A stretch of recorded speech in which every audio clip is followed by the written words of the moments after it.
বাবারা এফআইআর করেছে। এফআইআর করেছে? সে তো এফআইআর করতেই হতো।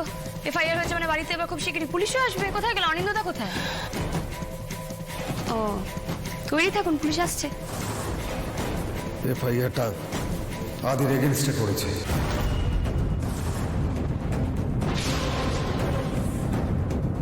ওদের ধারণা এই জঘন্য কাজটা আদি করেছে। কি? স্যারের এগেনস্টে এফআইআর করেছে মানে? এটা কি করে সম্ভব? রাজপুত্তর পড়েছে এবার ফ্যাসাদে। দেখি এইবার আনন্দী তুমি কি করো। এফআইআরটা অলরেডি হয়ে গেছে। আরে বাবা, ও দিয়া দিদির মা বাবাকে কে বললো যে স্যার এই ঘটনাটা ঘটিয়েছে? না মানে ওরা আছে কোথায়? কাল এতবার ওনাদের ফোন করলাম, কেউ তো ফোন ধরলো না। কোথায়? আমরা কালকে বাড়ি পর্যন্ত গেছিলাম, সেখানে তো তালা ঝুলছিল। আর আজকে ওরা গিয়ে স্যারের নামে এফআইআর করে দিল। কোন থানায় এফআইআর করেছে ওরা? বাবা, বাড়ি পর্যন্ত দাবা করে গেছে এই মেয়ে।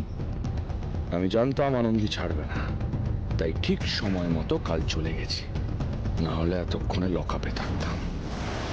বাবা, ছেলেটাকে পুলিশে ধরে নিয়ে যাবে নাকি? না না মা, স্যারকে কেউ কোথাও ধরে নিয়ে যাবে না। যেখানে দিয়া দিদি নিজের মুখে জানিয়েছে যে এই ঘটনাটা ওর সাথে কে করেছে, সেখানে ওর মা বাবা কি করে গিয়ে স্যারের এগেইনস্টে এফআইআর করে দিতে পারে শুনি? যেভাবে ঘটনাটা ঘটেছে তাতে সব সম্ভব।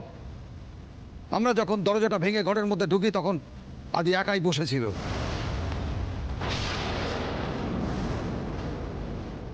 আদি একা, আর দিয়ার ওই অবস্থা। এক মিনিট, ওনাদেরকে কথা কে বললো? ওনাদের তো এই কথাটা জানার কথা না। ওনাদেরকে কি আপনি জানিয়েছেন? আমি একদমই না, ওনাদের সাথে আমার কথাই হয়ে গেল। তাহলে একবার আপনাদের মাথাতে কারণ আসছে না যে ঘটনার বর্ণনাটা ওনাদেরকে কে দিয়েছে? তার মানে নিশ্চয়ই কেউ বা তারা কি ওনাদেরকে ঘটনাটা বুঝিয়েছে, তাই জন্যই তো ওনারা এফআইআরটা করেছেন, যদি করে থাকেন তো। একদম মোক্ষম জায়গায় চেপে ধরেছে। এই মেয়ের থেকে বেঁচে বেরোনো মুশকিল। দেখো, কে জানালো না জানালো তাতে কি এসে যায়, ঘটেছে তো এটাই। হ্যাঁ, আপনি যেটা বলছেন ঠিক এই কথাটাই কেউ রটাচ্ছে। আর কারা রটাচ্ছে? কারণ এটা তো একটা চক্রান্ত, তাই জন্যই তো তারা এইসব কথা রটাচ্ছে, তাই না? এত বড় চক্রান্ত আদির বিরুদ্ধে কে করবে? আপনি বুঝতে পারছেন না কে করতে পারে? এফআইআর এর কথা শুনলে কার নাম প্রথমে মাথায় আসে? কার মোটিভ থাকতে পারে এফআইআর করার? আনন্দ, কি বলছো তুমি? এর মানেটা কি? তার মানে তুমি বলতে চাইছো যে এই সব কিছুর পেছনে অনিন্দ আছে? দেখেছেন, এফআইআর এর কথা বলতেই আপনি কিরকম পাট করে অনিন্দদার নামটা বলে দিলেন। কারণ আপনি সত্যি কথা বলেছেন, আর সত্যি কথা এরকম দুম করেই বেরিয়ে যায়। হ্যাঁ, উনিই করিয়েছেন এটা। উনি যাতে নিজে না ফেসে যান তাই জন্য উনি স্যারকে ফাঁসিয়েছেন।